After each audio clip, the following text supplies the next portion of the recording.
നമ്മളിങ്ങനെ ഫോണിൽ കാര്യമായിട്ട് തോണ്ടിക്കൊണ്ട് കഴിക്കും.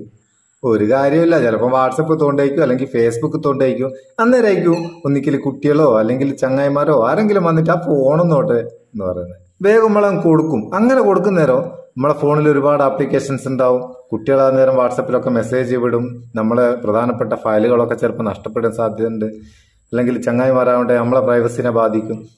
ഇങ്ങനെയുള്ള സമയത്ത് ഒരു ആപ്ലിക്കേഷനിൽ ഒന്ന് ടച്ച് ചെയ്തിട്ട് അങ്ങ് കൊടുത്തേക്കുക. അത് കൊടുത്തു കഴിഞ്ഞാൽ പിന്നെ ഇതിന്റെ ഹോം ബട്ടൺ വർക്ക് ചെയ്യല, സ്ക്രീൻ വർക്ക് ചെയ്യില്ല, ഒരിക്കലും ടച്ച് ആകില്ല. ഹോം ബട്ടൺ ബാക്ക് ബട്ടൺ ഒന്നും വർക്ക് ആകില്ല. ഇതിൽ രണ്ട് ആപ്ലിക്കേഷൻ ഉണ്ട്, യൂട്യൂബ് ഉണ്ട്, ഗൂഗിൾ ഉണ്ട്. അത് രണ്ടും അവർക്ക് ഉപയോഗിക്കാം. യൂട്യൂബിൽ വീഡിയോ കാണാം, അല്ലെങ്കിൽ ഗൂഗിളിൽ സെർച്ച് ചെയ്യുക. ഇതൊന്നും നമ്മളായിട്ട് ബാധിക്കുകയില്ല, നമ്മളെ പ്രൈവസിനെ ബാധിക്കുകയില്ല. എങ്ങനെ ഇത് സെറ്റ് ചെയ്ത് കൊടുക്കുക, ഇത് അവരോട് തിരിച്ചു വാങ്ങുന്നവർ എങ്ങനെ പഴയതുപോലെ ആക്കുക, ഇതൊക്കെയാണ് വീഡിയോ തീർച്ചയായിട്ടും ഉപകാരപ്പെടും. അതുകൊണ്ട് വീഡിയോ മുഴുവനായിട്ട് കാണുക, കണ്ടിട്ട് അഭിപ്രായം അറിയിക്കുക. ഇതിന് നമുക്ക് കിഡ്സ് സ്പേസ് എന്ന് പറയുന്ന ചെറിയൊരു ആപ്ലിക്കേഷൻ ഉപയോഗിക്കുക. ലിങ്ക് ഡിസ്ക്രിപ്ഷനിലുണ്ട്. അതിൽ എങ്ങനെ ഇത് സെറ്റ് ചെയ്യാൻ നോക്കുക. ഓപ്പൺ ചെയ്യുക. ഓപ്പൺ ചെയ്താൽ ഇങ്ങനെ വരും. ഇവിടെ child only, parent and child, parent only, ഇങ്ങനെ 3 ഓപ്ഷൻ ഉണ്ട്. നമുക്ക് പേരന്റ് ആൻഡ് ചൈൽഡ് കൊടുക്കാം. അതിനുശേഷം എത്ര വയസ്സ് വരെ ഉള്ളതെന്ന് ഞാൻ ഒരു 13 വയസ്സ് സെറ്റ് ചെയ്ത് ഓക്കെ കൊടുത്ത്. പിന്നെ നമുക്ക് ഇവിടെ ഇങ്ങനെ ഒരു സ്ക്രീൻ വരും. ഇവിടെ ഇമെയിലും പാസ്വേഡും ചോദിക്കും. അത് നിങ്ങൾ കൊടുക്കണ്ട കേട്ടോ. അത് കൊടുക്കാണ്ട് സ്കിപ്പ് ദിസ് സ്റ്റെപ്പ് എന്നുള്ള ഇതൊന്ന് ക്ലിക്ക് ചെയ്ത് കൊടുക്കുക. അതിനുശേഷം നമുക്ക് ഇതിനൊരു 4 അക്ക പിന്ന് ഒരു പാസ്വേഡ് സെറ്റ് ചെയ്യണം. ഞാൻ 1122 കൊടുത്ത്. അതിനുശേഷം ഒരു റിക്കവറി ഇമെയിലും കൊടുക്കുക. നമ്മളെ പിന്നെ മറന്നുപോയാൽ അത് റിക്കവർ ചെയ്യാനാണ് ഇമെയിൽ കൊടുക്കുന്നത്. അതിനുശേഷം കൺഫേം പിന്ന് കൊടുക്കുക. പിന്നെ ഇങ്ങനെ അവർ അവിടെ 2-3 പെർമിഷൻ ചോദിക്കുക. അതൊക്കെ അലോ ചെയ്ത് കൊടുക്കുക.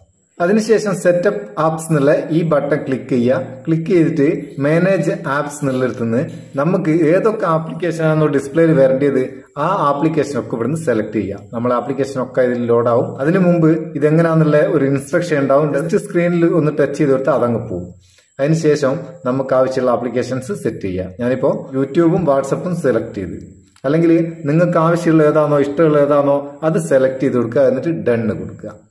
ഇത്രയും ചെയ്താൽ മതി. പിന്നെ ഇതിങ്ങനെ വരിക. ഇങ്ങനെ സെറ്റ് ചെയ്ത് കഴിഞ്ഞാൽ നമ്മളെ ബാക്ക് ബട്ടൺ, ഹോം ബട്ടൺ ഒന്നും വർക്ക് ചെയ്യില്ല. ഹോം ബട്ടൺ വർക്ക് ചെയ്യും, പക്ഷെ ഹോം ബട്ടൺ വർക്ക് ചെയ്യാണ്ടിരിക്കാൻ ഒരു ചെറിയ സെറ്റിംഗ്സ് അതിൽ ചെയ്യണം. അതെന്താ വെച്ചാൽ ആദ്യം നമുക്കിത് സെറ്റിംഗ്സ് എടുക്കാം. ഇതിന്റെ ലോക്ക് കൊടുക്കുന്ന നേരം ഇത് ഡിഫാൾട്ട് ആയിട്ട് സെറ്റ് ചെയ്യുക. Kids lock set as default എന്നുള്ളത് കൊടുത്തിട്ട് ലോക്ക് ചെയ്ത് കഴിഞ്ഞാൽ പിന്നെ നമ്മളെ ഹോം ബട്ടണും വർക്ക് ചെയ്യല, ബാക്ക് ബട്ടണും വർക്ക് ചെയ്യല, ഒന്നും വർക്ക് ചെയ്യല. നമ്മൾ സെറ്റ് ചെയ്ത് വെച്ച 2 ആപ്ലിക്കേഷൻ അല്ലെങ്കിൽ എത്ര ആപ്ലിക്കേഷൻ സെറ്റ് ചെയ്യുക, നമ്മൾ സെറ്റ് ചെയ്ത ആപ്ലിക്കേഷൻ അവർക്ക് ഉപയോഗിക്കാം. യൂട്യൂബ് ആണ്ടെ വീഡിയോ കാണാം, വാട്സപ്പ് ചാറ്റ് ചെയ്യുക, ഗൂഗിൾ ആണെങ്കിൽ സെർച്ച് ചെയ്യുക, എന്തും ചെയ്യാം.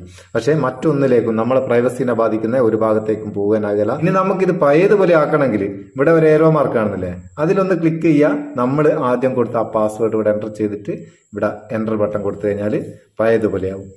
കണ്ടോ? പിന്നെ നമുക്ക് ആദ്യത്തെ ബട്ടൺ ഉപയോഗിക്കാം. എങ്ങനെയുണ്ട്? അടിപൊളിയല്ലേ? ഉപകാരം തോന്നിക്കിന്റെ ചങ്ങായിമാർക്ക് ഷെയർ ചെയ്ത് കൊടുക്കുക. വീഡിയോ ഇഷ്ടപ്പെട്ടിട്ടുണ്ട് ഒരു ലൈക്കും കൊടുക്കുക. നമുക്ക് അടുത്ത വീഡിയോ നല്ല സെഗ്മെന്റ് കാണാം. നിങ്ങളുടെ സ്വന്തം Muthoos Meppayur. Thank you so much.